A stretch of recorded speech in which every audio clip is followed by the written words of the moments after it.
tes projets invariables. Ecclésiaste 3, verset 14. Tout ce que Dieu fait demeurera toujours. Il n'y a rien à y ajouter et rien à en retrancher. Et Dieu l'a fait ainsi pour qu'on le révère. Auditeurs de PDV, je vous salue. Nous vivons à l'époque du jetable. Nous nous servons de sacs jetables, de couches jetables, d'appareils photo jetables et nous avons parfois même de l'argent à jeter par les fenêtres. Chaque fois que des gens se lamentent qu'on ne fabrique pas les choses comme avant, c'est toujours la qualité du produit qu'ils critiquent, pas leur durée de vie. En effet, les objets que les usines fabriquent aujourd'hui durent nettement moins longtemps que ceux fabriqués autrefois par les artisans. Nous sommes une génération plastique avec un mode de vie de synthèse.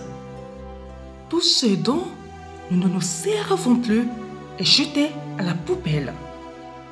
Ce fonctionnement semble favoriser la vigueur de l'économie, même s'il existe des arguments contraires.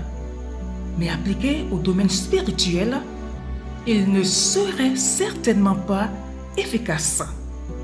Certes, notre monde que Dieu a créé ne subsistera qu'un temps.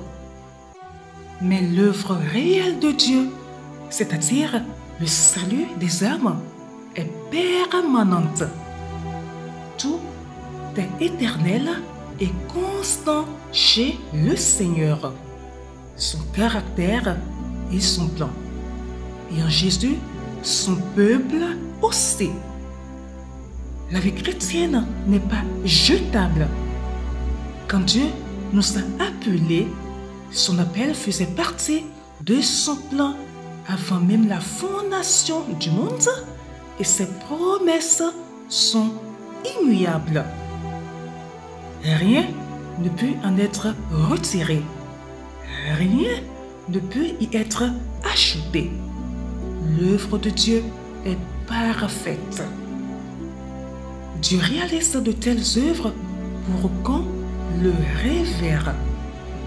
Les sables mouvants du temps et de la culture nous sont rendus suspicieux à tous égards. Nous ne sommes pas impressionnés par des produits temporaires. L'infini et l'éternité nous attirent. Bien-aimés dans le Seigneur, ce verset s'applique à toutes les œuvres de Dieu, mais considérons aujourd'hui comment il s'applique à notre vie. Craignons-nous que Dieu change d'avis à notre sujet? Pensons-nous que nous avons abusé de sa miséricorde? Doutons-nous qu'il achèvera ce qu'il a commencé en nous? Nous devons lui faire confiance. L'œuvre qu'il accomplit, y compris nous-mêmes, durera pour toujours. Il l'a promis pour que nous le vénérions. Changement et ruine, partout je les vois. Ô toi qui ne changes pas, reste avec moi. C'était une phrase d'Henri Francis Litz. Très belle méditation à vous. Shalom.